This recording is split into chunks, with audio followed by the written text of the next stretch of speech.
Today in art class, we're going to celebrate some of our most important people, our families, by drawing a family hug.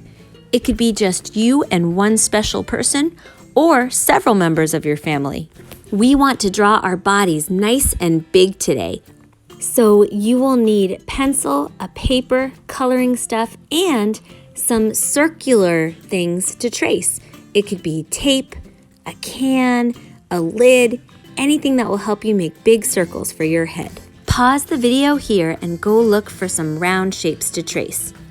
Then come on back. Do. Okay, so this is a family portrait. What is a portrait? I bet you've already made a self-portrait. That's a picture of you. But a portrait can be a picture of anybody. Here are some family portraits in lots of different styles. This one is a painting. This one is called an abstract portrait of two people and their baby. They don't even have faces. This is a cartoon portrait. This portrait is very serious and strange. And these are some portraits by Native American artists of moms and kids. Aren't they lovely? So now it's time to begin. Grab your white piece of paper and a pencil, and before you draw, decide, how many people will I make? If I want to draw just 1 or 2 adults and a kid, I can use some big circles. You can draw yourself with an uncle, with a grandma, anyone special in your life right now. If I want to draw lots of family members, I might find some smaller circles. It's a lot easier to do fewer people. I'm going to pick me, my husband, and my son Theo. I'm going to start with the kid. I'm going to trace the smaller circle, kind of towards the middle-ish bottom of my page. I will trace the inside of this roll of tape. Now I'm going to move the tape up to trace my husband John's head. Adults have bigger heads than kids, so I'm going to trace the outside of my roll of tape. Now I want my head, and to make it fit, I have to overlap it a little bit with the other circles. So I'm going to start behind this other circle, then stop when I hit this circle at the bottom.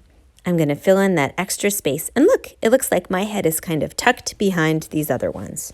Now, if you've got a really big family and you want to draw like everybody, go for it. I'm just going to free draw these circles because I don't have any really little ones to trace. I'm going to draw my family growing up. I have 2 brothers, so 3 little circles. My mom, my dad, and my grandma Tilly was around a lot, so I'm going to draw a circle for her too. I'm also going to draw my cat and dog because why not? All families look different, and I want you to celebrate yours. After you've done the heads, it's time for faces. If you've ever given a great hug, you'll know your eyes are closed because you're squeezing so hard. Curves for the eyes, curves for nose, and for the mouth. There's another way to make eyes, too, that are closed. A lot of Japanese cartoons do this. It's a sideways V, and that makes it look like you're squeezing your eyes so tight if you want to try that. For my husband, John, I'm just going to make some U shapes, a U for a nose, and a happy little mouth. Again, add things that make you smile. Theo is still drooling a lot. He's not even 2, so his tongue is going to be sticking out. Think about people's personalities.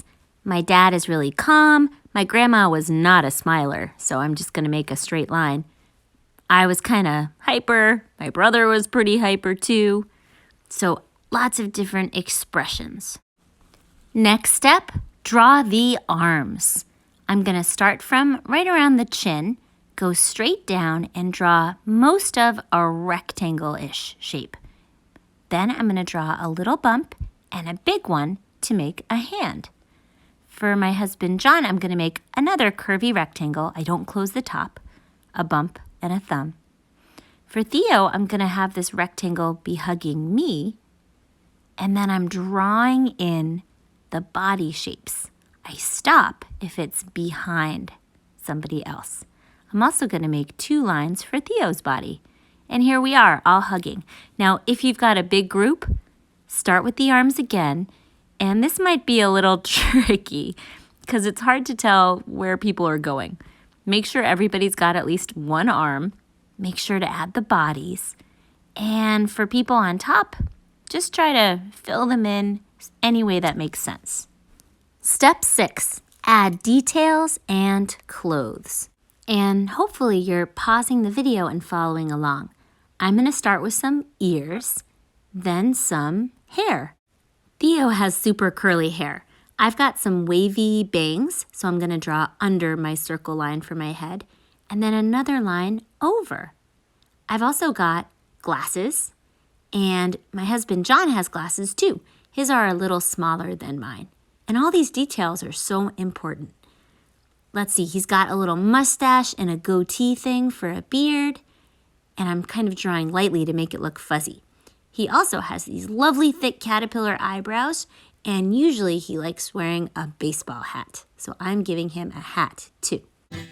Your final step is to add color and design some fun outfits. You could be silly with colors, or you could try to really match your skin color. If your skin is a beautiful brown, try to find something similar. If yours is lighter, maybe, for instance, all I have is this bright orange crayon, and my skin isn't bright orange. So I'll show you a little trick. I'm tracing all my edges, which helps me kind of stay in the lines a little bit better. And then I'm coloring super lightly to get something that's a little bit closer to the color of my hand than this bright orange. You can do the same with a brown crayon or with colored pencils. I also added some pink to the cheeks and noses to give it a sweet feeling. I'm designing outfits for us that I think we would actually wear. You can try patterns such as stripes or make horizontal and then vertical lines to make plaid. You can also be super silly with your colors. This is art class after all. There's no wrong way to do this. I can't wait though to see your hugs.